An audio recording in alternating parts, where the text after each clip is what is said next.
Uh, Tanpa membuang waktu lagi ya, kita buka presentasi hari ini dengan membaca basmalah bersama-sama. Bismillahirrahmanirrahim. Selanjutnya saya selaku moderator akan memberikan presentasi hari ini, yakni pada kelompok 4 yang hari ini insya Allah akan membahas mengenai metode Amsal dalam perspektif Al-Quran dan relevansinya terhadap pembelajaran PAI. Monggo dipersilakan kepada kelompok 4 untuk memulai presentasinya. Bismillahirrahmanirrahim. Suara saya jelas? Teh Sali, jelas suaranya? Jelas ini Kak? Jelas. Ya.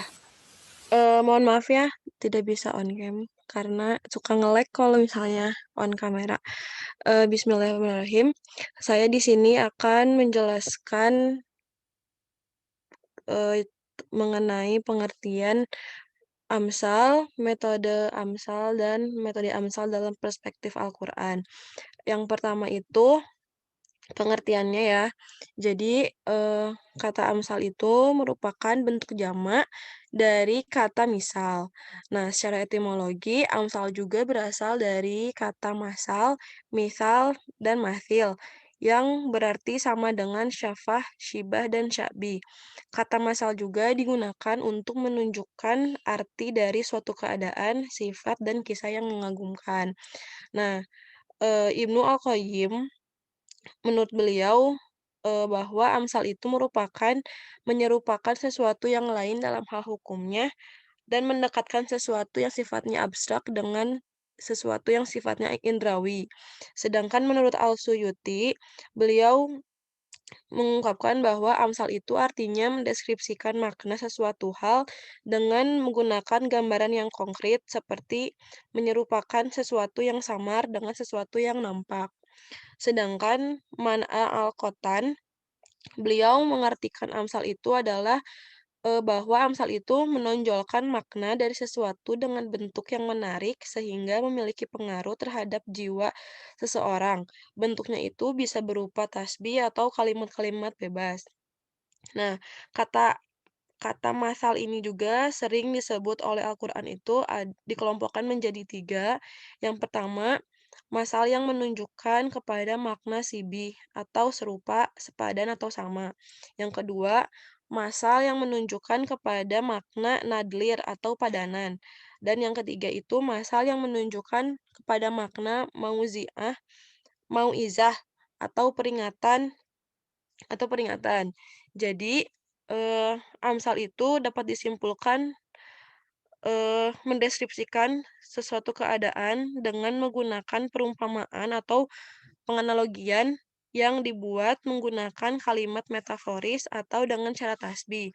Nah, perumpamaan-perumpamaan itu juga memiliki bentuk yang beragam sehingga memudahkan kita untuk memperoleh pelajaran atau hikmah yang dapat diterima dengan baik oleh akal sehat.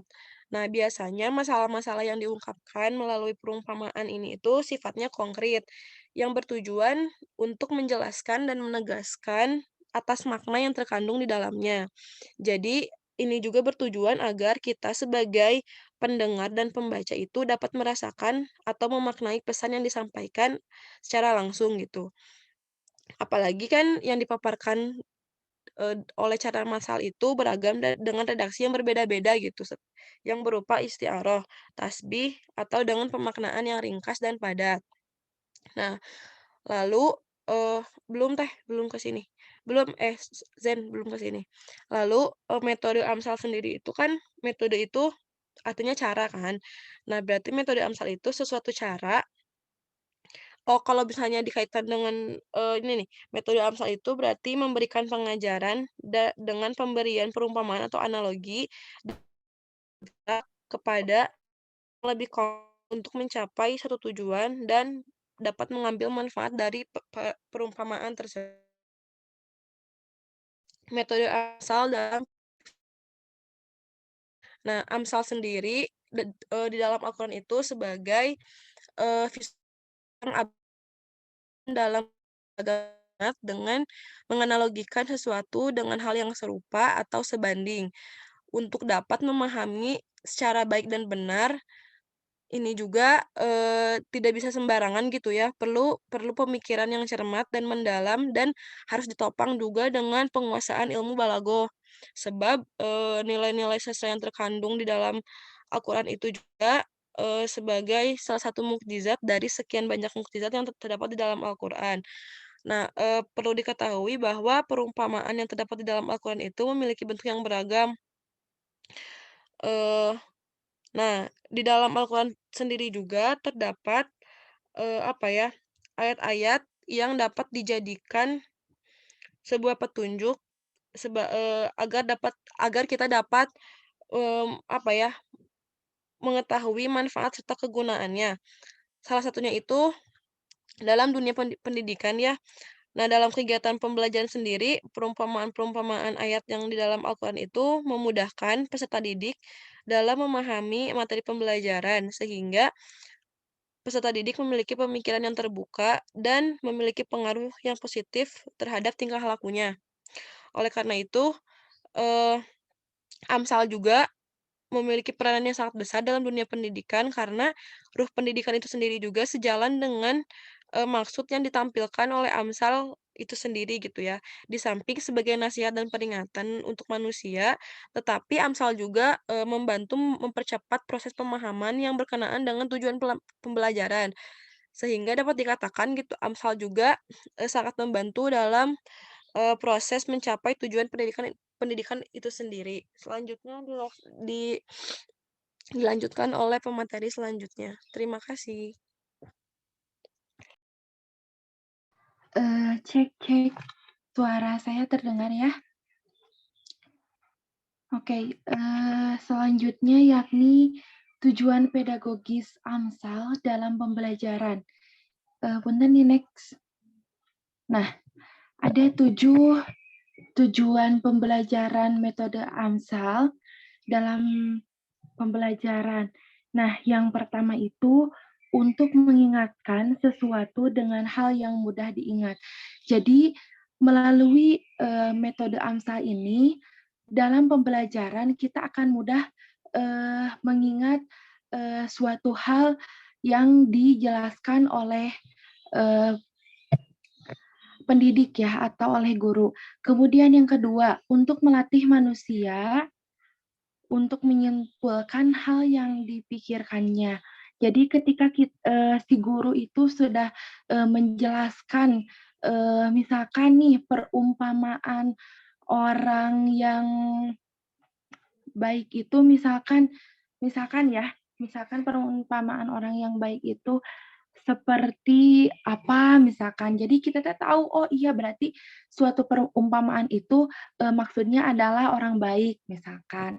Kemudian yang ketiga, melatih manusia agar berpikir dalam menyederhanakan hal-hal yang dianggap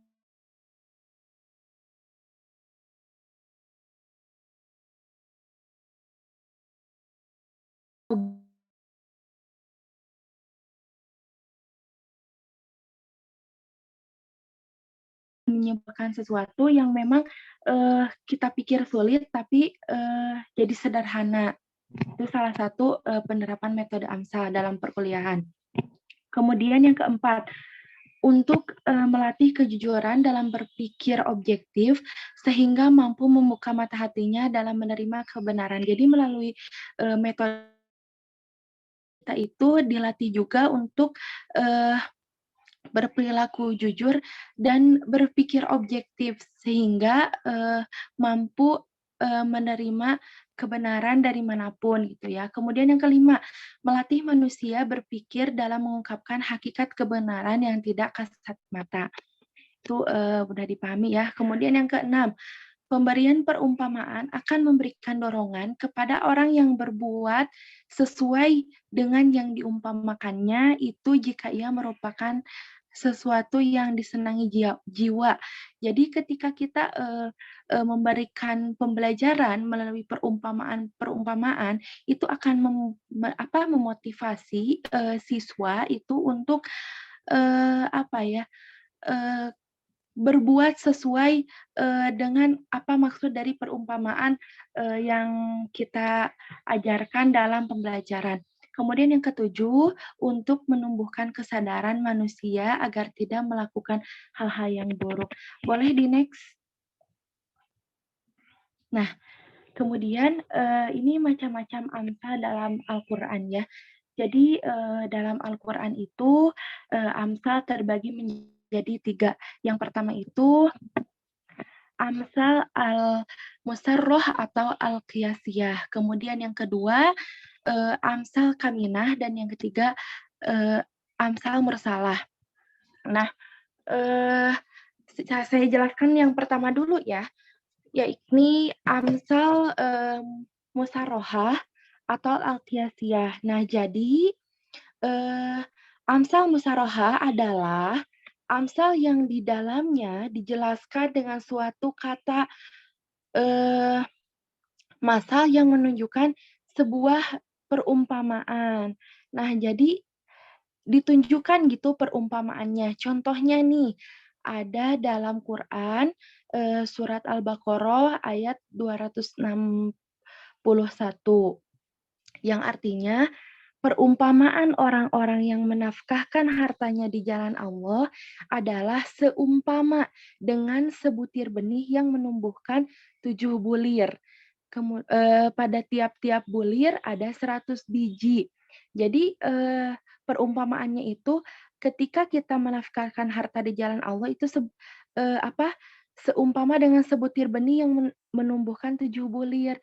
Pada tiap-tiap bulir ada 100 biji. Artinya Allah itu melipat gandakan pahala bagi orang yang menafkahkan hartanya. Nah, seperti itu ya makna dari tadi yang sebutir benih yang menumbuhkan 7 bulir, pada tiap-tiap bulir ada 100 biji. Jadi berlipat ganda ketika kita melakukan kebaikan dengan cara menafkahkan harta di jalan Allah. Nah, kemudian selanjutnya sebenarnya ini ya, amsal al-musarrohah itu terbagi menjadi 2. Jadi yang pertama itu mengumpamakan, ini menurut buku yang ditulis oleh Prof. Syahidin. Jadi metode amsal musarrohah itu terbagi menjadi 2 lagi. Yang pertama itu ada mengumpamakan suatu hal yang abstrak dengan suatu hal yang lebih konkret. Nah, contohnya sebenarnya ada dalam Al-Quran surat Al-Jumu'ah ayat 5. Jadi artinya gini ya, perumpamaan orang-orang yang dipikulkan kepadanya Taurat, kemudian mereka tidak mengamalkannya adalah seperti keledai yang membawa kitab-kitab yang tebal. Amatlah buruk perumpamaan orang-orang mendustakan ayat-ayat Allah itu, dan Allah tiada memberi petunjuk kepada kaum yang zalim. Nah, maksud ayat itu apa? Tadi kan dalam ayat tersebut Allah mengumpamakan orang-orang Yahudi itu yang telah diberi kitab Taurat, kemudian mereka membacanya, tetapi tidak mengamalkan isinya dan tidak membenarkan kedatangan Nabi Muhammad SAW. Jadi itu diumpamakan seperti apa? Seperti binatang himar atau keledai yang membawa kitab-kitab yang tebal. Dalam hal ini jadi mubazir gitu maksudnya teh. Nah, itu diumpamakannya teh seperti keledai yang membawa kitab-kitab yang tebal, tapi mubazir gitu sama orang Yahudi itu tidak diamalkan, tidak dan juga tidak membenarkan kedatangan Nabi Muhammad. Nah, itu contoh amsal musarrohah yang pertama. Kemudian yang kedua itu membandingkan 2 perumpamaan antara hal yang abstrak dengan 2 hal yang lebih konkret. Jadi contohnya itu ada pada surat Ibrahim ayat 24 sampai 27 yang artinya Tidakkah kamu memperhatikan bagaimana Allah telah membuat perumpamaan kalimat yang baik seperti pohon yang baik, akarnya teguh dan cabangnya menjulang ke langit. Pohon itu memberikan buahnya pada setiap musim dengan seizin Tuhannya. Nah, jadi saya akan jelaskan hanya satu ayat saja ya karena waktu juga. Jadi tadi disebutkan kan bahwa dalam ayat tersebut ada arti pohon ada kalimat thayyibah nih. Mohon maaf ya belum terbaca semuanya. Pokoknya ada kalimat thayyibah, jadi kata-kata yang baik gitu ya. Susah. Nah ini ayatnya saya bacakan dulu deh. Alam taro kaifa daraballahu masalahu kalimatu thayyibatu kasyajaratin thayyibatin asluha sabitu wa far'uha fis sama. Bang Ayah ya dan seterusnya. Jadi di sini disebutkan bahwa kalimat thayyibah itu yakni ada kalimat dinul Islam ya, bisa dibaca oleh teman-teman sendiri di bukunya Prof. Syahidin halaman 109 itu pada surat Ibrahim ayat 24-7 itu ada kata dinul Islam itu diumpamakan dengan pohon yang baik. Nah, pohon itu akarnya kokoh dan dahannya menjulang tinggi ke langit serta berbuah pada setiap musim. Nah, jadi itu tuh perumpamaan yang sangat sederhana ya, sehingga mudah untuk dipahami maknanya. Jadi agama Islam itu diibaratkan seperti pohon yang baik. Akidah itu bagaikan akarnya mengujam kokoh ke bumi. Jadi kemudian syariatnya itu bagaikan batang dan dahan yang menjulang tinggi ke langit. Nah, sedangkan akhlak itu bagaikan buah yang lebat. Jadi saling berhubungan gitu ya antara perumpamaan satu dengan perumpamaan yang lain untuk untuk metode Amsal Musarohah yang kedua. Kemudian Amsal Kaminah. Amsal Kaminah itu merupakan amsal yang di dalamnya tidak disebutkan secara jelas lafaz permisalannya, tetapi ia menunjukkan makna yang indah dan menarik dalam redaksinya gitu. Contohnya itu ada pada surat Al-Furqan ayat 67 yang artinya dan mereka yang apabila membelanjakan harta mereka tidak berlebih-lebihan dan tidak pula kikir dan adalah perbelanjaan itu di tengah-tengah antara yang demikian. Nah, maksudnya itu bahwa dalam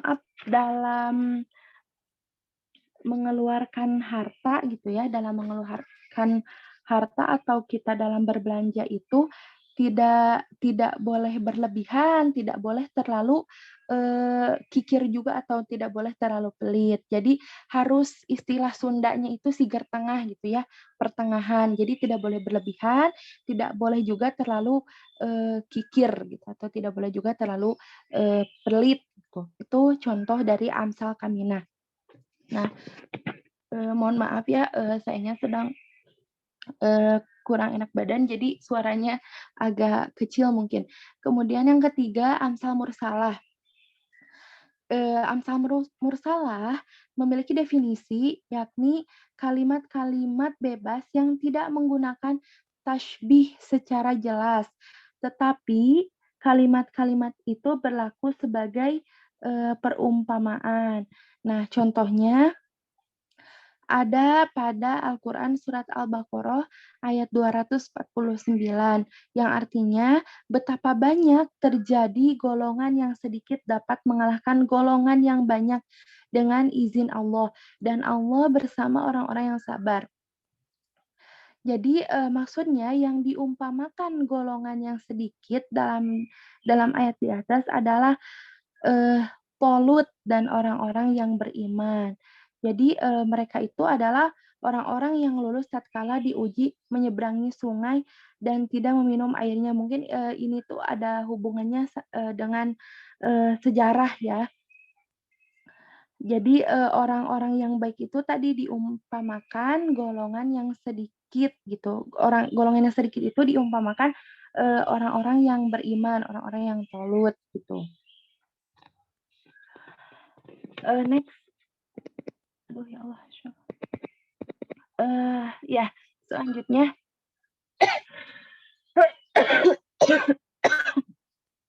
urgensi Amsal dalam dunia pendidikan. Boleh di next, Kang. Nah, ya. Jadi urgensi Amsal dalam pendidikan itu ada 4 ya. Yang pertama, Amsal atau perumpamaan itu akan mendekatkan gambaran masalah atau kesamaan dalam benak orang yang sedang diajak bicara. Jadi melalui perumpamaan gitu ya, orang yang sedang diajak bicara gitu ya, akan mudah memahami apa yang kita sampaikan gitu. Kemudian yang kedua, suatu ajakan untuk berpikir logis sehingga mencapai keyakinan atas kebenaran secara pasti.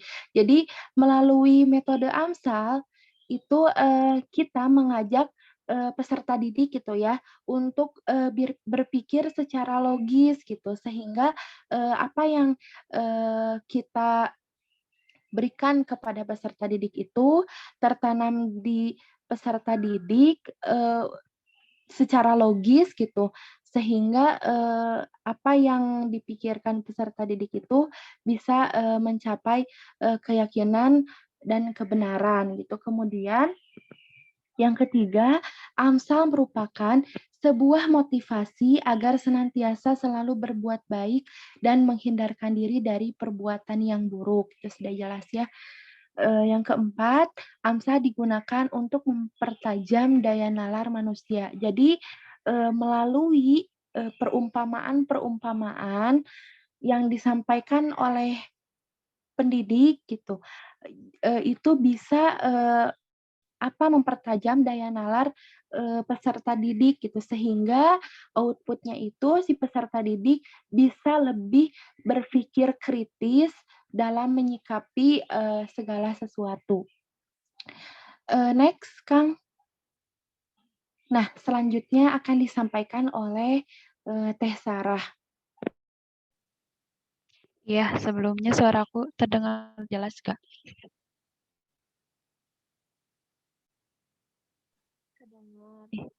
Terdengar. Makasih. Next aja. Ada kelebihan dan kekurangan dalam metode Amsal ini ya pastinya. Nah, kelebihannya itu yang pertama sebagai peringatan, pelajaran, motivasi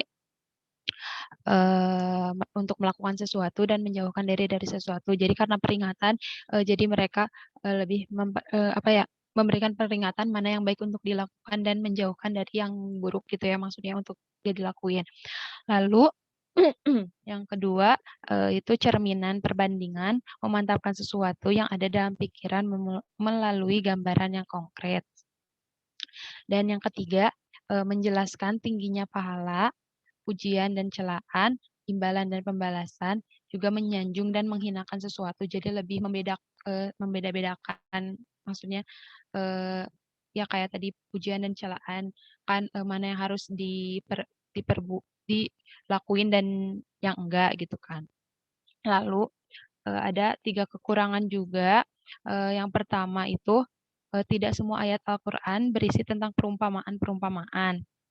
Nah, yang kedua, metode Amsal ini tuh tidak bisa digunakan pada semua mata pelajaran dan sedikitnya materi pembelajaran yang menggunakan metode Amsal ini. Jadi enggak semuanya gitu ya yang bisa dilakukan dengan metode Amsal ini tuh, jadi hanya beberapa saja gitu. Next. Nah, yang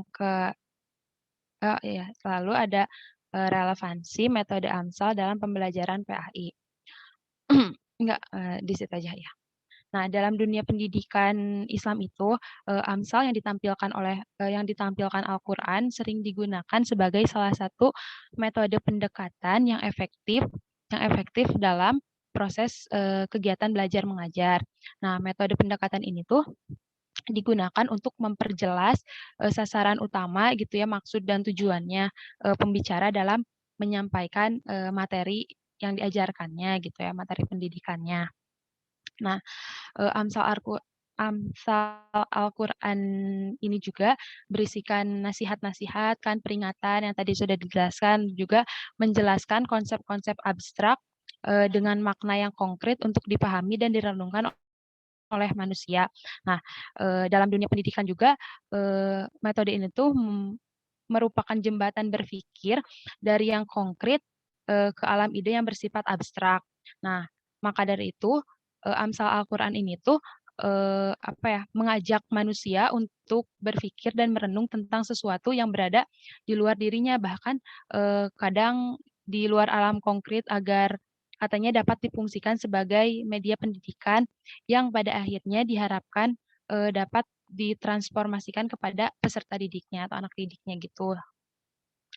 Nah, keberadaan atau peranan Amsal Al-Quran terhadap penafsiran dan dalam dunia pendidikan ini pun cukup jelas dan mudah dipahami.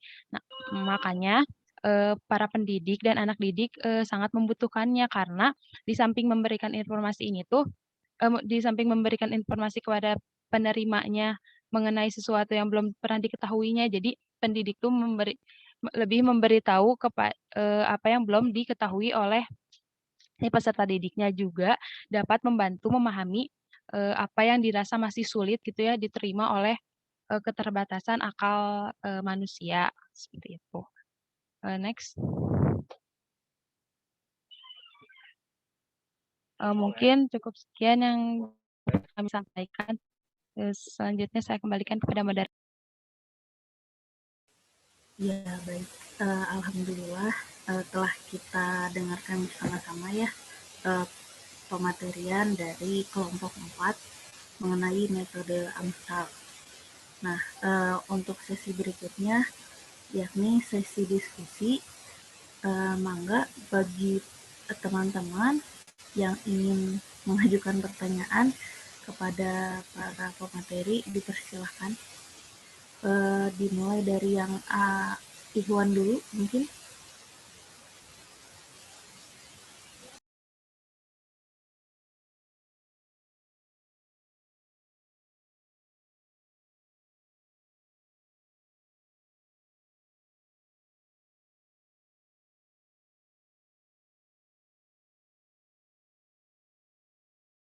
Ya, bagaimana? Yang Ikhwan ada yang ingin bertanya? Baik, sepertinya belum ada ya. Kita ke Ahwatnya. Mungkin ada yang ingin bertanya mengenai materi yang tadi, mengenai metode Amsal.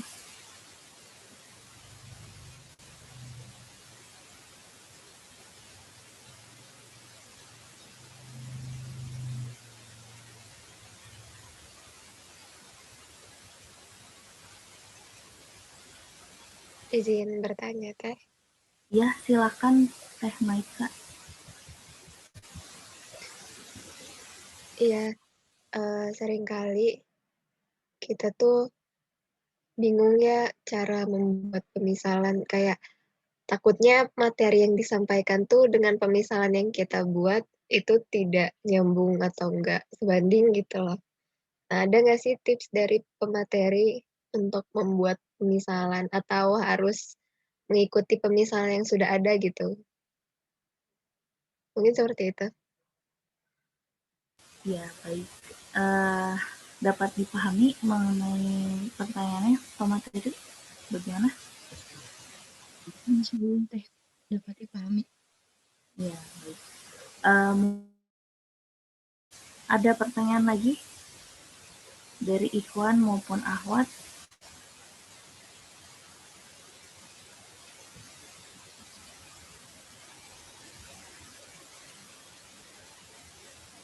Ada lagi yang ingin bertanya?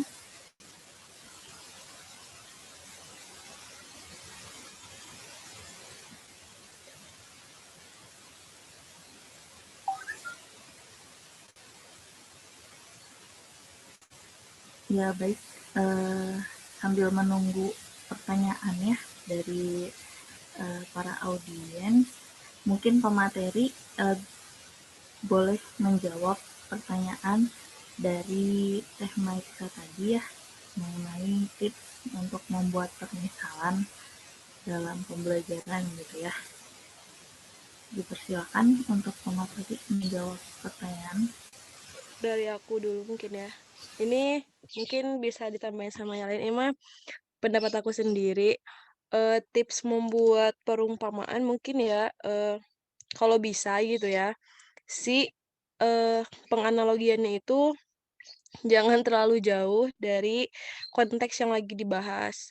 Terus kalau bisa harus mudah dimengerti dan logis gitu loh, jangan apa ya, jangan ngaco gitu loh. Maksudnya ya jangan terlalu jauh dari konteks yang lagi dibahas, terus harus harus harus menggunakan kata yang mudah dipahami juga, jangan menggunakan istilah-istilah yang terlalu berat juga mungkin ya. Kan maksudnya perumpamaan di sini itu kan untuk menyederhanakan juga kan hal-hal yang susah dipahami menjadi mudah dipahami gitu. Jadi harus harus logis, terus mudah dipahami, terus apa lagi ya? Jangan menggunakan apa ya? Maksudnya menggunakan bahasa yang ada di sekeliling kita gitu loh, yang sering digunakan dalam kehidupan sehari-hari gitu loh. Gitu sih mungkin kalau dari aku ya. Mungkin teman-teman yang lain akan menambahkan.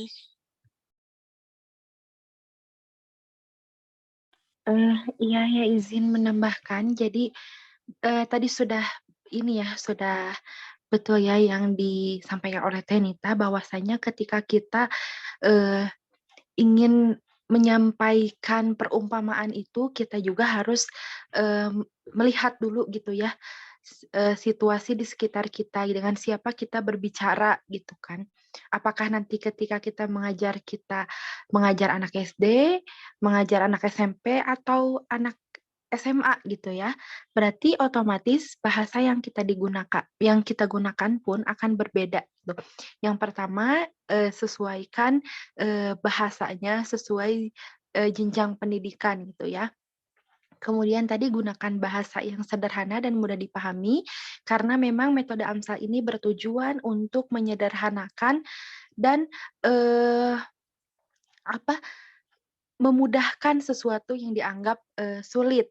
Kemudian apabila dalam konteks pembelajaran agama Islam, pendidikan agama Islam atau PAI dan Budi Pekerti, mungkin ini terkait dengan mengumpamakan makna-makna yang terdapat dalam ayat-ayat Al-Quran seperti yang tadi saya jelaskan gitu. Berarti otomatis kitanya sebagai seorang pendidik itu harus memahami dulu gitu apa makna dari ayat-ayat tersebut. Soalnya kan kita identik dengan ayat-ayat Quran ya kalau ngajar gitu kan, tapi tidak semua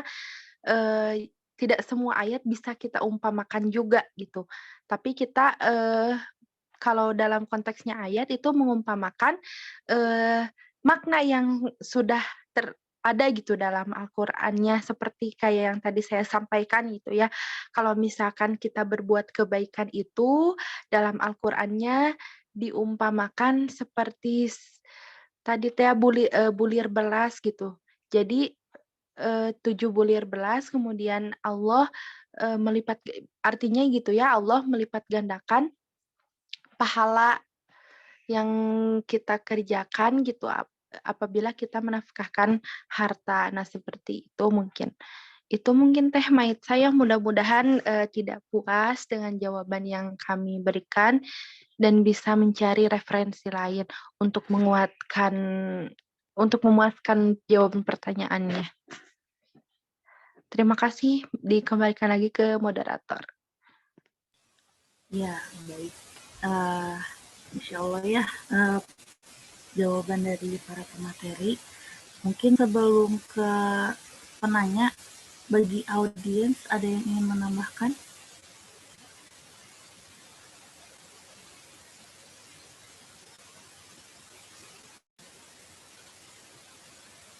Ya, sepertinya cukup jelas ya penjelasan dari pemateri tadi. Bagaimana untuk Teh Maiksa? Apakah sudah bisa terjawab dari pertanyaannya? Iya, terima kasih jawabannya. Ya. Selanjutnya mungkin ada yang ingin bertanya dari tadi kan dari Ahwadnya ya, sekarang dari Irwannya mungkin ada yang ingin bertanya, dipersilahkan.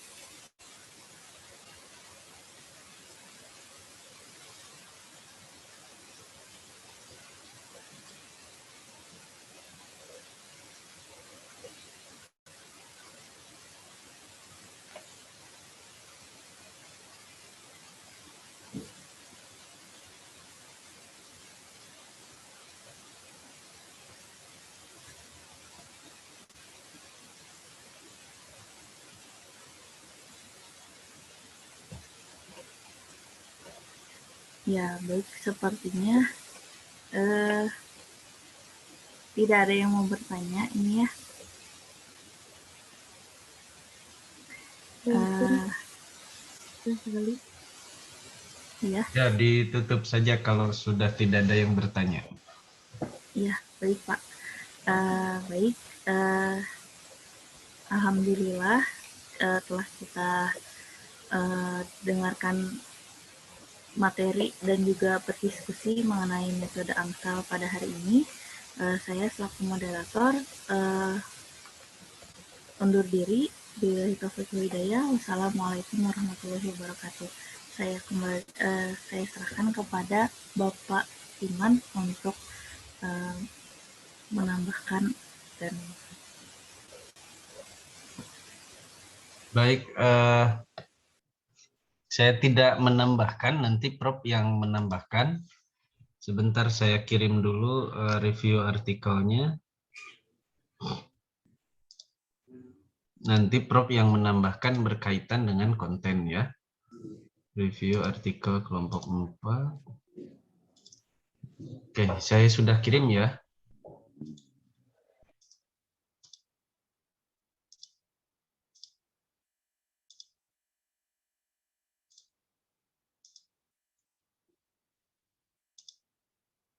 Prof, izin koreksi dulu artikel, Prof. Silakan, mantap itu ya, biar ada hasilnya lah, tulisannya.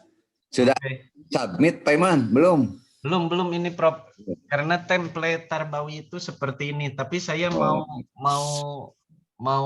menolak artikel ini di jurnal Tarbawi.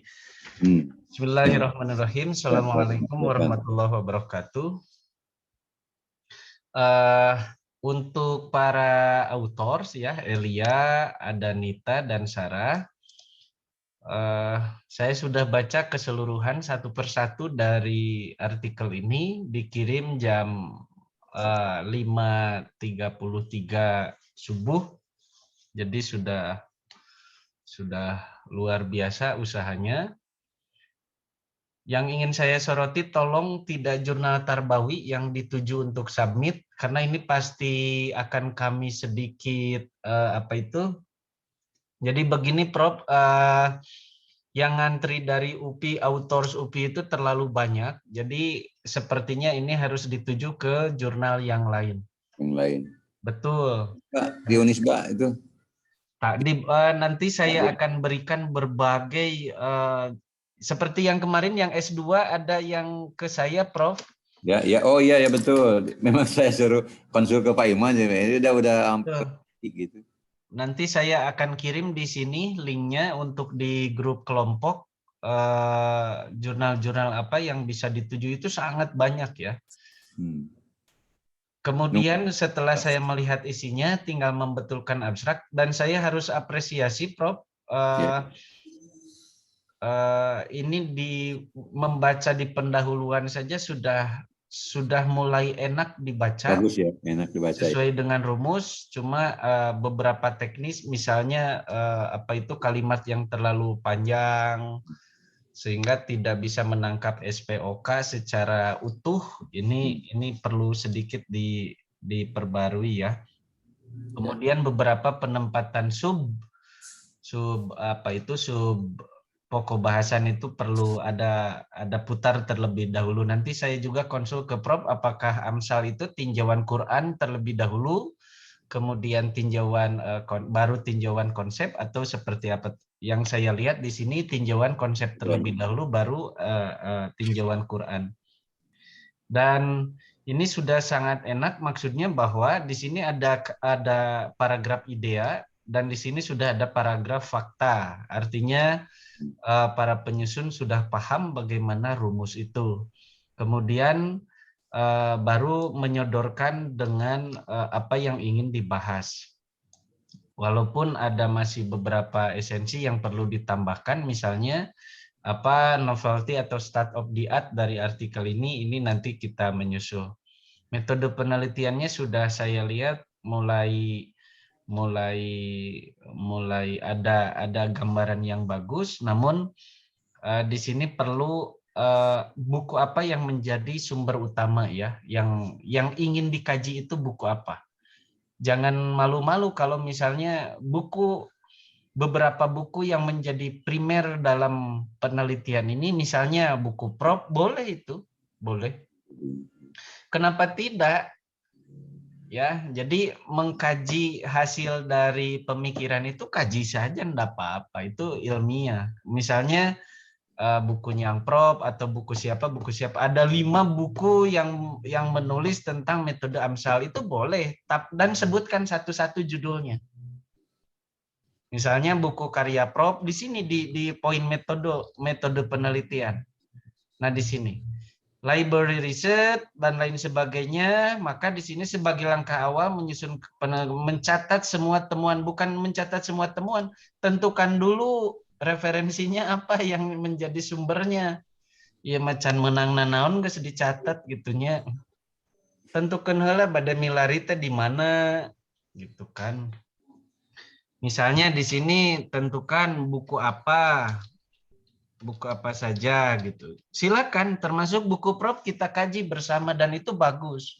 Sehingga ada rekomendasi positifnya apa? Rekomendasi positifnya nanti buku misalnya metode AMSAL karya Prof itu bisa menjadi best practice atau best practice teaching ketika misalnya selesai nanti pada saat melakukan research and development pada penelitian lanjutan, itu bisa menjadi rekomendasi. Ya. Nah, ini Prof yang saya maksud itu. Jadi setelah konsep tujuan pedagogis di sini macam-macam AMSAL dalam Quran gitu ya. Kemudian kemudian ini ke konsep hakikat lagi ya. Urgensi AMSAL dalam dunia penelitian. Ini mah di atas atau Neng. Ini namanya theoretical framework, theoretical framework itu. Gitu ya. Nah, ini yang mengganjal itu. Metode AMSAL menurut perspektif Al-Qur'an kapan atos di luhur. Hari ieu teh atuh naon, atuh ieu teh. Itunya istilahnya juga perlu diluruskan Pak Iman itu. Mohon. Ieu mah kantun Quran. Mohon Prof, ieu kantun subpoko bahasana janten naonnya maksud teh pola outline-na Prof. Insya Allah ya dilereskan datos mulai mengarah bagus. Kemudian saya lihat betul Prof, relevansi metode katawis ya guru dug subuhna katawisnya gitunya. Seperti Prof. Al-ajalah minasyaiton, keburu-buru teh cenah pagawean setan. Nah, berarti eta lain saya nya Elia, Sarah jeung Nita eta saur Prof. Boleh dadak-dadakan gitu. Nah, nanti kalau simpulan itu nggak boleh begini lagi. Ini untuk semua ya. Metode AMSAL diambil dari 2 kata. No, ini bukan simpulan. Ini mah mengartikan lagi atau balik deui ka luhur. Tapi simpulan itu ini. Nah, ini simpulan point of view. Point of view itu adalah bagaimana Elia, Sarah, Nita itu memiliki kekuatan bahwa AMSAL itu ini begitu. Jadi bukan AMSAL adalah ini mah tuh mengambil lagi dari Prof. mengambil lagi dari buku Nuryadin, mengambil lagi buku dari. Nah, terus yang terakhir, Prof, mohon izin, ini satu lagi sebelum ke Prof. Mohon ya, satu paragraf dengan paragraf yang lainnya, coba lihat. Ini relevansi metode AMSAL dalam pembelajaran PAI. Ini kutipannya Nuryadin semua. Ini pasti ditolak oleh jurnal. Sok sahatah nu bagian nulis bagian ini siapa sok ngaku ya mah. Gitu ya. Jadi begitu Prof, mohon izin ini aduh. Kalau tidak tak berani muluk itu pasti ke buku Prof. Kalau tidak buku Prof pasti ke Aman. Itu bolak-balik di Aman gitu ya. Buku Prof gitu ya. Ya, ini Nuryadin lagi gitu kan. Ada Tobroni lagi. Kali-kali atau apalah bedaan dikit ya. Nah, ini lumayan ada bakar gitu ya. Itu Pak Iman perlu ditekan itu dari jurnal yang sudah terbit kan. Betul. Itu perlu ditekankan. Jadi mohon Prof, saya coba lagi lihat cara ini ya. Sok di itu lagi diulang lagi kan sudah. Lihat cara mengoptimalkan Google Scholar. Jadi begini ya, saya mau ambil satu kata di sini, satu kalimat yang diperlukan oleh artikel ini. Saya senang Anda sudah bisa parafrase. Nah ini aja, tinggal copy, masukkan ke Google Scholar. Pasti banyak yang berpendapat seperti itu. Nah ini, lihat. Gitu tuh. Itu satu kalimat yang dibuat oleh Elia, Sarah, dan Nita. Ini banyak tuh. Pembelajaran untuk sebagai membantu. Satu katanya. Kemudian apalagi yang setiap ada pembelajaran adalah membantu peserta didik. Kita citasi. Masukkan. Ini sudah tambah ada siapa ini? Ada Suhardi nih. Tambahkan di sini. Nah, gitu. Kayak begitu. Meni rawas Paiman. Kulan? Iya, meni rawas dia bimbingan teh aduh. Mohon rawasan itu Prof. Meni dugi ka teknis kieu aduh Masya Allah. Tuh tinggal. Di dia aya deui faktor yang belajar adalah akan memberikan perhatian bahkan mampu untuk berinteraksi, mana yang membantu lagi. Setiap ada kata membantu peserta didik itu bisa kita kutip. Nah ini membantu. Ini lihat ada kata membantu dan lain sebagainya. Ya. Kita ambil yang ini siapa? Kirom 2017 tuh lihat tinggal kita kutip lagi. Masukkan ke sini. Tadi Suwardi sekarang tambah jadi 2 Kirom 2017 tuh kan. Satu kalimat sudah 2 kutipan. Apalagi di dalam setiap perlu diadakan komponen-komponen yang mampu menjadi indikator sukses di antaranya komponen adalah metode tersebut. Nah ini tinggal copy, masukkan ke Google Scholar. Seperti kieu cara ieu teh nyari kutipan teh ya. Jadi tercapai tuh seueur. Mana komponen-komponen pembelajaran tersebut kutip. Nah ini Pane dan Dasopang 2017 masukkan ke dieu. Pane di sini Pane ya. Dan Dasopang 2017 tuh bayangkan. Jadi tidak akan terlihat lagi ya Nurjana, Nuryadin. Wih deui ka ditu Nuryadin deui. Paragraf selanjutnya Nuryadin eta teu bosen. Lecak Nuryadin. Nanti atuh ini mah jadi bukan buat artikel ya, ini mah namanya resensi buku. Satu subbab resensi buku, jangan begitu. Ada lagi nggak yang berpendapat sama? Lihat, banyak kok. Mana? Di perlu metode tidak jauh berbeda ini. Nah, ini selain pengelola kebanyakan. Nah, ini.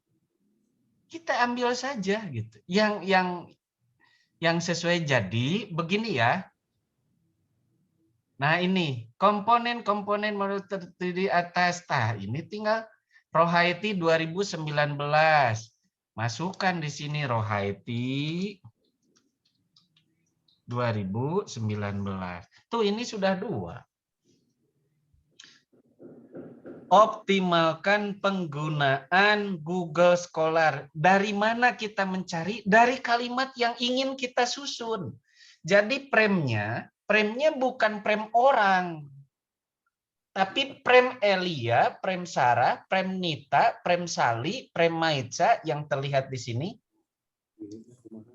Prem Pidra, Asep. Apa yang ingin kita tulis? Alurnya kemana? Polanya mau kemana? Nah, 3 kata dari atau misalnya seluruh kalimat dalam kalimat itu masukkan ke Google Scholar, pasti banyak kutipan. Jadi bukan berarti wah Pak yang saya mah belum ada yang bahas. Salah itu, sok asupkeun gerak. Jangan ini ya. Begitu dimasuk ternyata Pak banyak. Jadi jangan bilang Anda satu-satunya yang beda, karena ilmu itu untuk semua. Pasti pernah ada yang membahas. Nah, dari sisi mana kita melengkapi. Contoh satu lagi ya, tolong semuanya perhatikan, ini juga penting untuk skripsi. Oleh karena itu, metode dijadikan seni untuk mentransfer ilmu pengetahuan dan materi pelajaran. Saya kira bukan Nurjana saja yang berpendapat itu. Klik saja di sini.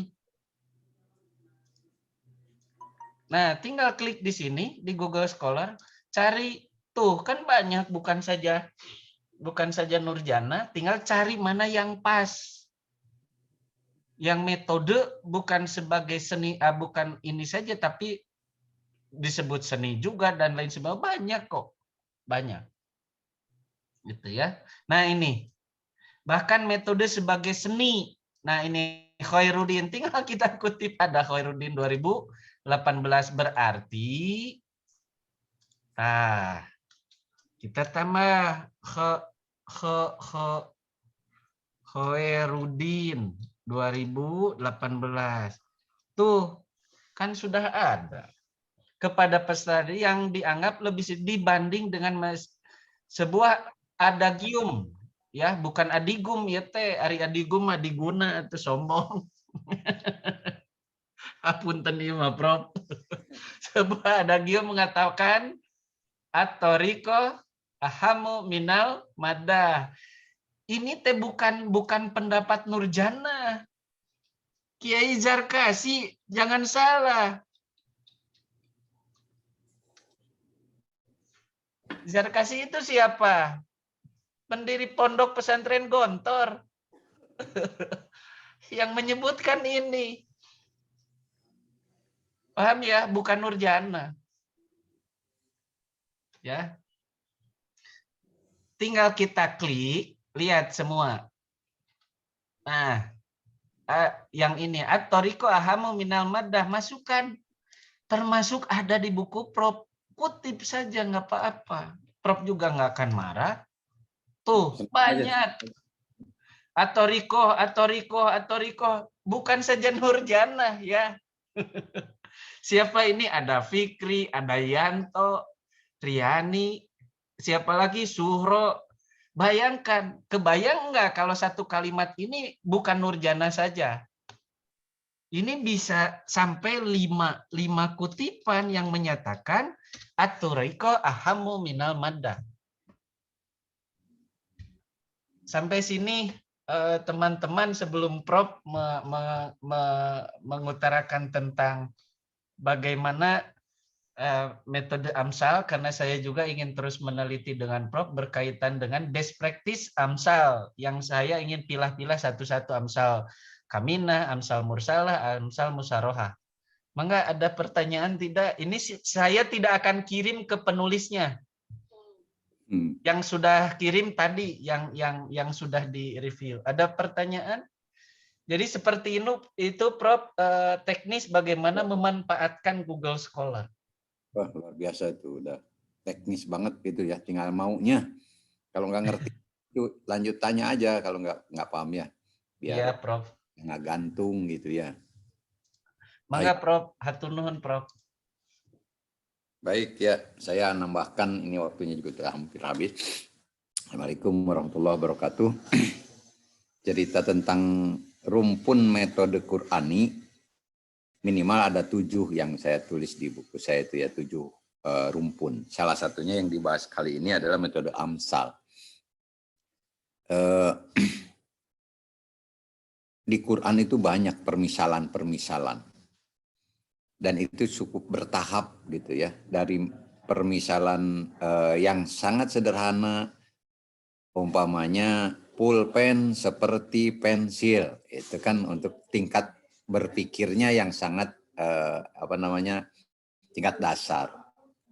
Kemudian bertahap sampai kepada Amsal yang sangat filosofis. Di Quran seperti Allahu nurus samawati wal ard. Nah, Allah itu kan di situ tidak ada alat tasbihnya, kapnya tidak ada. Allahu nurus samawati wal ard. Allah itu cahaya bumi dan langit. Padahal di situ ada alat tasbihnya, ada kapnya. Allah kanuris samawati wal ard. Nah, itu sudah tingkat filosofisnya tinggi. Nah, itulah silakan baca di bukunya, ada beberapa tingkatan itu.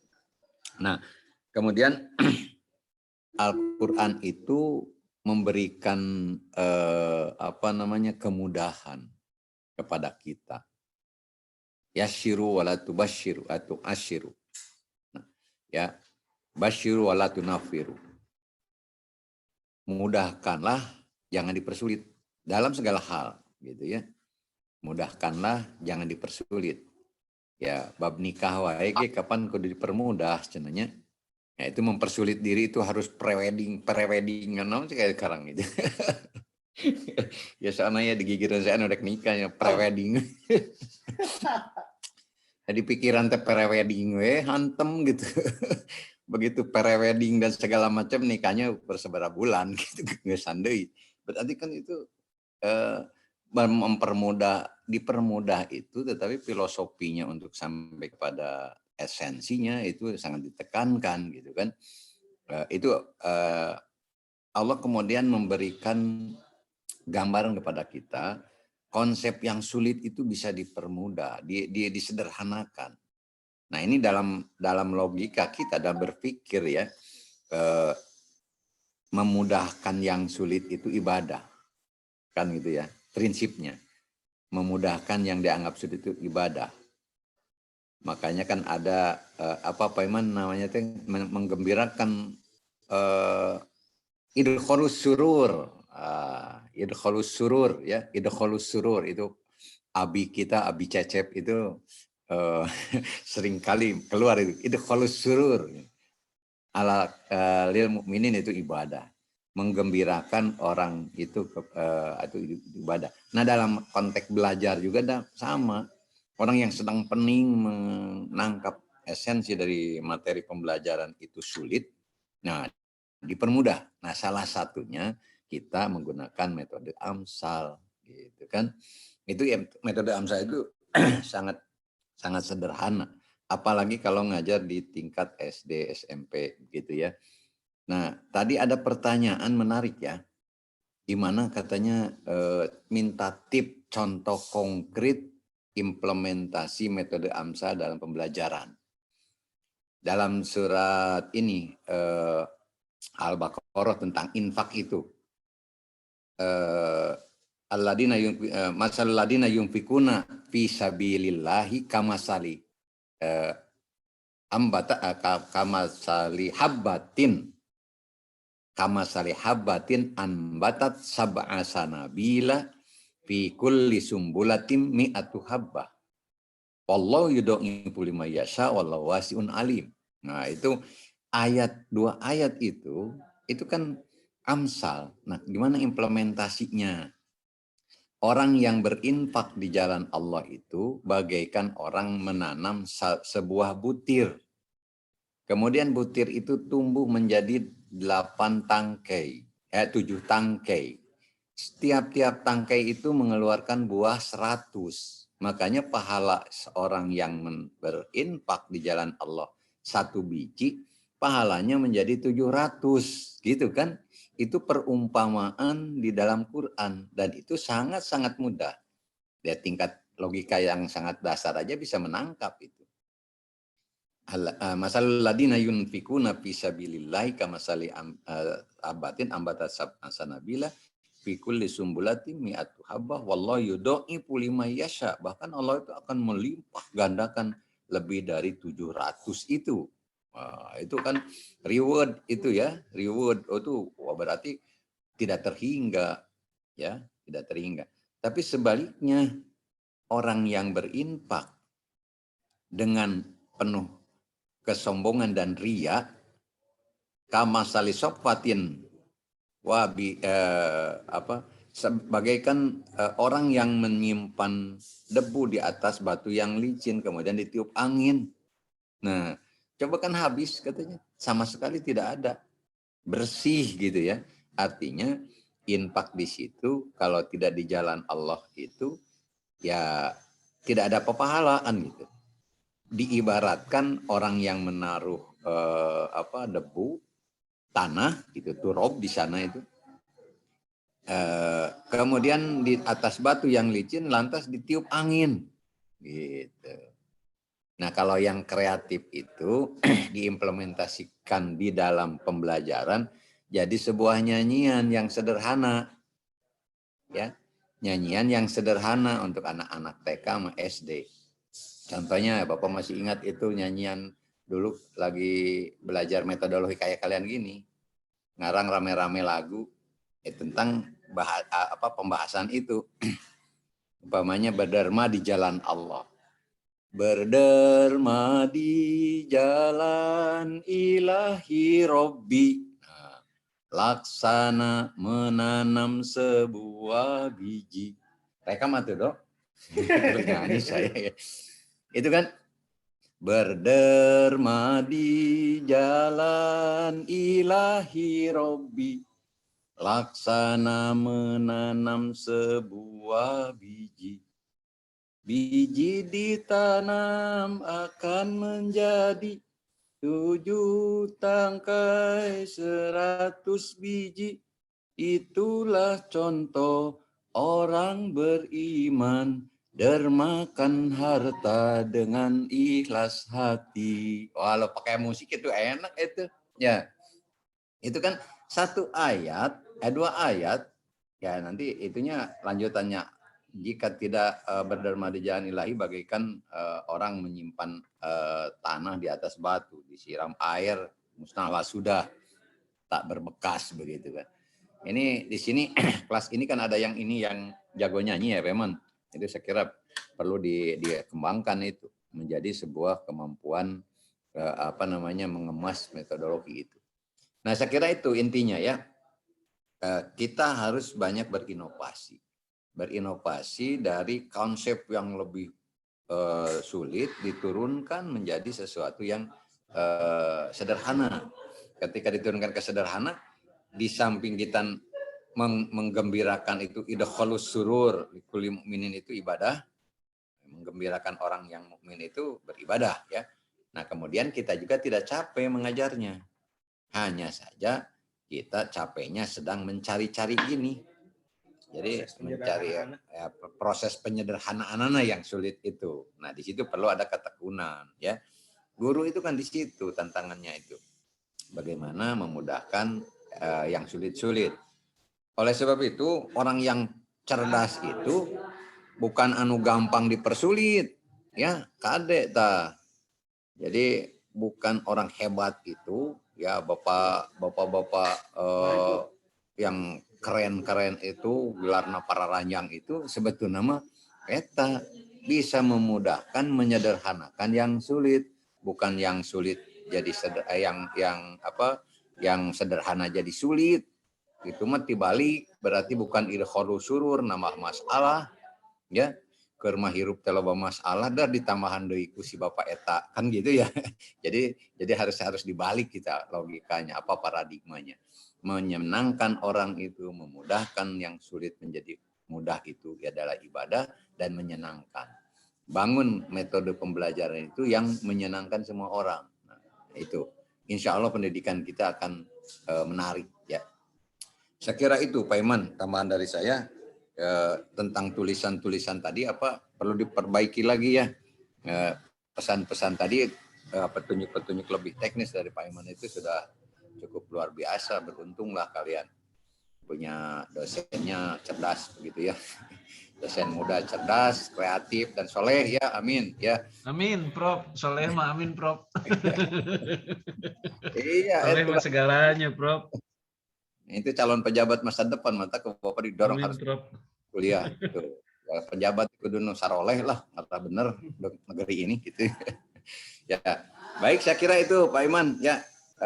Siap, Prof. Saya kembalikan ke itunya, ke hostnya. Assalamualaikum warahmatullahi wabarakatuh. Waalaikumsalam warahmatullahi wabarakatuh. Ada pertanyaan teknis penyusunan artikel yang boleh kelompok lain pun. Ini saya sedang kirim apa itu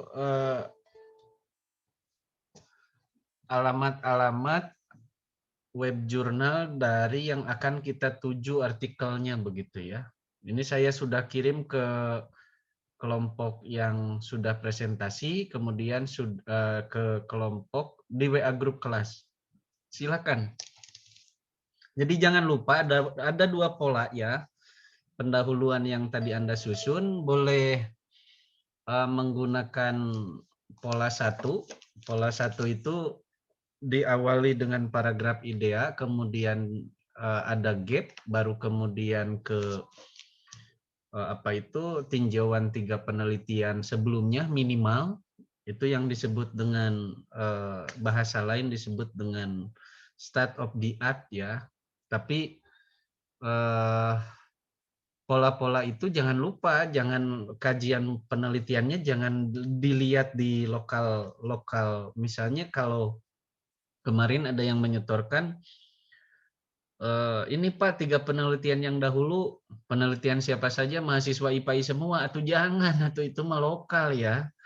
Paling tidaklah ada di Indonesia mewakili, atau misalnya yang lebih bagus sistemnya global gitu ya. Jadi misalnya sudah sampai sejauh mana pola metode pemisalan digunakan di dunia pendidikan ini. Coba cari. Bisa jadi yang saya banyak menemukan itu Finlandia dan Kanada tentang metode-metode pemisalan itu. Apakah sama dengan metode AMSAL? Nah, baru kemudian pemisalan-pemisalan yang digunakan metode pembelajaran selama ini baru sampai dilihat dari sudut pandang ini. Sedangkan AMSALul Quran kan memiliki tiga bentuk. Ada kamina, mursalah, dan musarohah. Dan itu semua berbeda. Maka kemudian itulah yang disebut state of the art-nya menghasilkan novelty, kebaruan. Ya. Kemudian nanti kita bahasnya dari yang akan kita bahasnya, kita menggunakan kerangka kerja teori siapa nih? Itulah yang disebut dengan logical theory atau theoretical framework. Mau pakai kerangka kerja teori siapa untuk membedah AMSAL, metode AMSAL ini? Kajian literaturnya mau yang gunakan yang siapa? Misalnya, ini mah langkahnya yang pertama penentuan sumber dulu. Itu harus disebutkan. Yang pertama menentukan sumber-sumber berkaitan dengan buku yang menyusun tentang metode AMSAL. Terdiri atas buku siapa, buku karya siapa, judulnya apa, tahun terbitnya apa, penerbitnya siapa, kemudian penegasan fokus dari buku itu apa. Kemudian buku 2 siapa karyanya, karya siapa, judulnya apa.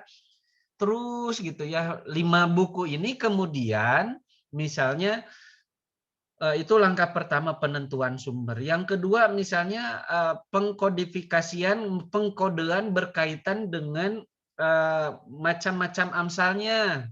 Nah, itu dilakukan. Amsal kaminah misalnya kodenya apa, amsal musarohah kodenya apa, amsal mursalah kodenya apa. Misalnya langkah ketiga baru menjelaskan kode. Amsal kaminah adalah begitu. Nah, sub dalam artikel itu. Jadi bukan pengertian amsal, bukan itu maksud saya. Tapi sub di dalam di dalam artikel itu, yaitu yang pertama misalnya amsal kaminah dalam kajian hakikat dan implementasi terus, amsal kaminah selesai, amsal musyarahah terus sampai selesai, mursalah terus sampai selesai. Nah, dari ketiga yang kita bahas tersebut, kemudian baru dijawab oleh judul artikel implementasinya dan implikasinya. Baru kemudian amsal, metode amsal dan implikasinya terhadap pendidik. Jangan disebut PAI saja. Kita harus menawarkan bahwa amsal itu bukan hanya untuk PAI gitu. Bisa untuk semua. Bisa untuk semua. Misalnya dalam pembelajaran yang lain, kan sekarang ada karakter religius sebagai kompetensi inti. Paham ya? Karena sebagai kompetensi inti, nanti kita bisa membahas bahwa amsal ini bisa dipergunakan bukan saja pada mata pelajaran PAI, tapi bisa pada mata pelajaran yang lain dengan catatan. Gitu. Ya. Yang kedua, saya ingin kembali menekankan jangan mempersulit diri ketika menyusun artikel. Optimalkan pemanfaatan Google Scholar. Camkan baik-baik. Misalnya, saya coba share screen ya. Ini untuk semua, tidak untuk saya saja. Misalnya saya ingin coba ini. Kalau misalnya Anda ingin pakai jurnal internasional, tinggal kata saya juga, dan saya tidak bisa bagus bahasa Inggris. Yang bagus bahasa Inggris, nah Pak Cucu sama Pak Agus, makanya sama Pak Edi. Karena beliau kan termasuk yang mengampu, artinya sangat mumpuni. Karena saya tidak mampu, maka saya gunakan Google Translate. Anggap weh heula metode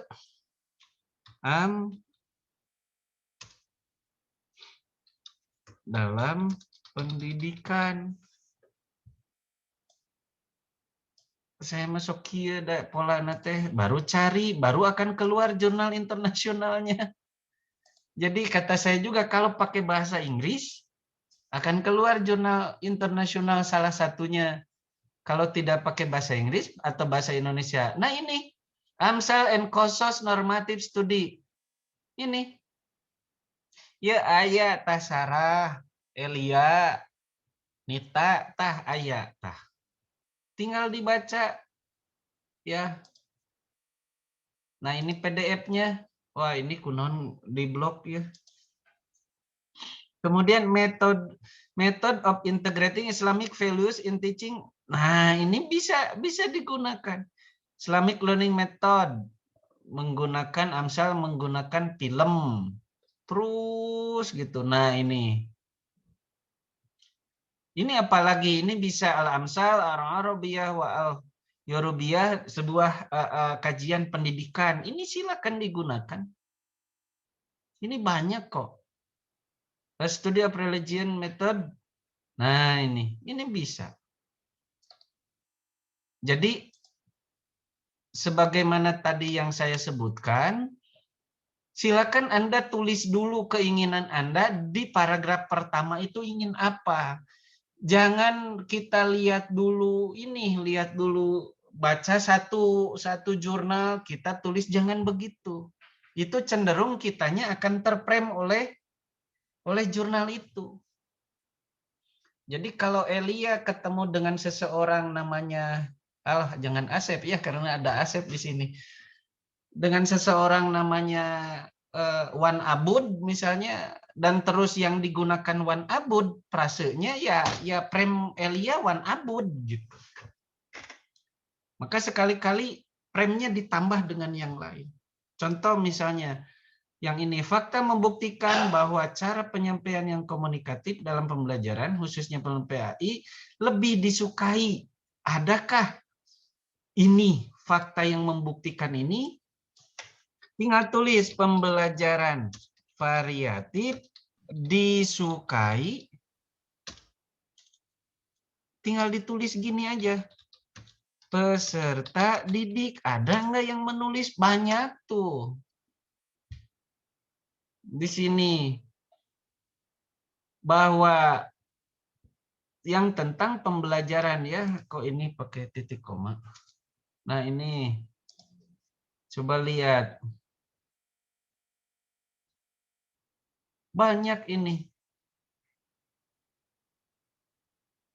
Pembelajaran hendaknya harus mampu menemukan kreativitas tuh. Variatif dalam pembelajaran dengan metode pembelajaran bervariatif. Ini ada. Ini persis banget nih dengan jurnal kelompok Anda. Ini tinggal dimasukkan.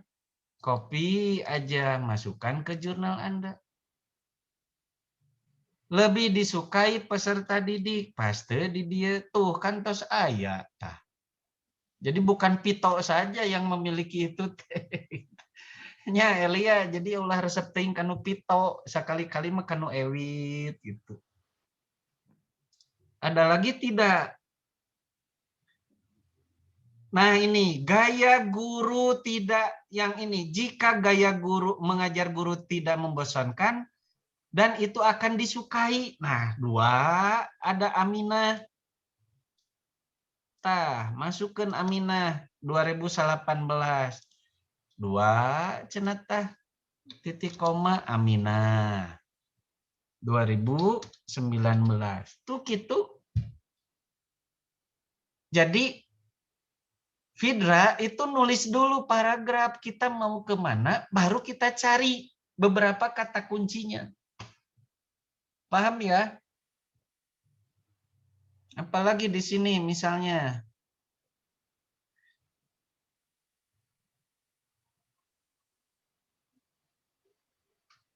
Mana ini? Yang pada kami menggunakan pendekatan library research.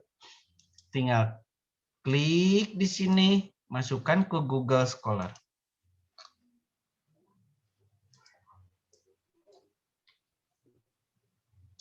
Tinggal begitu, banyak tuh. Ya. Baik, ada pertanyaan silakan. Ada 4 menit lagi.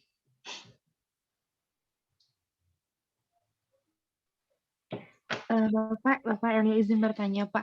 Tadi kan Bapak ngutip-ngutip yang tadi yang Ewit sama harus di-download apa enggak, Pak?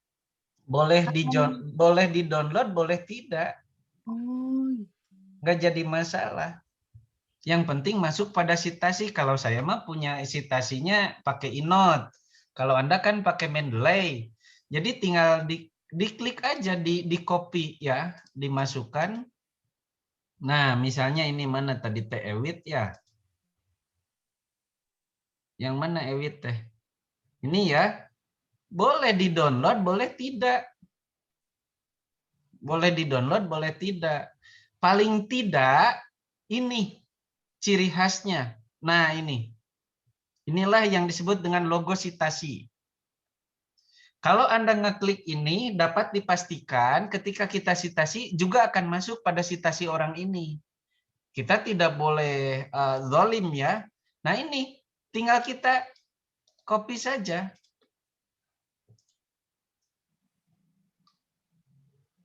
Seperti ini. Misalnya kalau masih manual ya, tapi saya harapkan nggak boleh manual, tinggal seperti ini. Tinggal kita masuk ke atas. Ewit ini harus masuk di atas. Kalau ini contoh ya yang tidak pakai reference manager ya. Mana yang tadi Ewit itu? Nah ini, tinggal kita masukkan ke sini.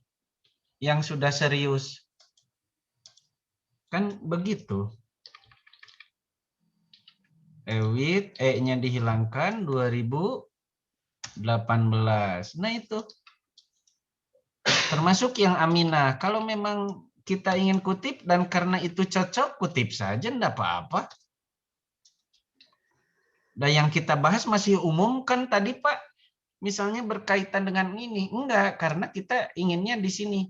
Bahwa pembelajaran yang variatif dan komunikatif disukai oleh peserta didik. Ini kan kalimat utama yang ingin kita ambil. Oleh karena itu, teman-teman sekalian, saya tetap mengingatkan jangan ragu mengoptimalkan Google Scholar daripada kita mencari buku. Mencari buku mah belum tentu daftar isinya ada. Gimana kalau nggak ada? Saya contohkan satu lagi. Misalnya, nah ini tidak ada kata kutip kan? Ini tidak boleh gitu. Tidak boleh dalam apa itu dasarnya dari mana kata amsal bentuk jamak dari misal misalnya. Tinggal kita klik aja masukkan ke Google Scholar. Nah, tinggal begini aja. Kalau susah itu tinggal begini. Tuh, itu banyak. Kata diantaranya apa? Coba yang sesuai misalnya. Maka tinggal cari yang sesuai. Kata amsal berasal dari gitu kan. Nah, ini amsal mursal itu ada Zafara. Kenapa tidak kita gunakan? Nah, ini kan tadi bisa adalah amsal yang nah, ini bentuk kedua ini amsal kata masal, misalnya kata misal. Nah, ini yang persis. Tinggal kita klik. Ini keluar. Ya. Tuh, kita sudah bisa copy lagi di sini. Seperti itu, nanti masukkan ke referensi. Ada pertanyaan satu lagi? Tidak ada ya? Jadi saya sudah berikan juga secara teknis apa yang dan tidak boleh saya sembunyikan. Ini harus saya sebar terutama pada mahasiswa IPAI. Bagaimana Anda menyusun ini. Ini harapan saya bukan saja pada tugas mata kuliah, nanti penyusunan Anda pada skripsi juga. Anda tidak boleh tidak boleh mengatakan aduh Pak referensi ini sulit. Saya tidak mau kata-kata itu lagi. Yang saya dengarkan adalah dengan contoh yang tadi paling tidak Pak ada tidak referensi yang pas karena ketika saya masukkan kata kunci sepertinya hasilnya tidak pas, baru itu kita bicarakan. Dan itu pertanyaan yang benar daripada sekedar bilang Pak, saya tidak memiliki referensi. Itu saya kira sangat naonnya cek grup band mah naif eta teh. Naif pisan lah lamun hirup di dunia kalengitan ieu nya. Yang penting buat kita adalah kalau mau diskusi itu Pak, saya mencari beberapa kata kunci tentang ini, kenapa tidak pas hasilnya? Baru bisa kita diskusi kalau itu. Karena bisa jadi ada kata kunci yang belum termasukkan yang atau kelebihan. Itu saja Komandan Riki Surya Saputra. Surya Putra ya. Mana Komandan jeung Ya, eta Pak Iman. Pak Iman. Mana Prof? Sina anu daftar di Kamenwa itu nggak kaderangan hiji Jenderal Hungku, Jenderal Riki. Oh, mohon ke Prof di 2018 Prof. Kemarin habis nembak saya di situ Pak Iman. Waduh. Di 303 dekat rumah Pak Iman. Oh, di Cibuluh, Prof. Iya. Padahal mencaket ke abdi atuh Prof. Ya kemarin saya mau ngajak Pak Iman lagi di Bandung sih kan. Mohon. Ya. Ya 330. Oke. Seksi absensi dipersiapkan on cam 1 menit. Ya. Saya mau lihat. Ya. Mangga seksi absensi. Revaldi sehat. Teman, saya mau permisi ini yang kelas yang sebelah sudah. Mangga. Ya. Mangga siap, Prof. Mohon dasarang abdi, Prof. Ya, oh ya. Masuk bisa ya? Mudah-mudahan, Prof. Sakit masih aya iya, mohon. Ada presentasi nggak di kelas itu filsafat? UTS saurna teh, Prof. UTS. Oh iya. Oke, paling penjelasan teknis, Prof. Ya, siap atunya. Pak Iman. Mangga. Bapak masih dalam perjalanan menuju Mangga, Prof. Ya, nun. Ya, assalamualaikum. Ya, waalaikumsalam warahmatullahi wabarakatuh. Ya, nggak apa-apa, nggak bisa on cam ya. Ya, saya mah terganggu dengan fotonya Rifki Robani. Foto diri ya, jangan foto itu.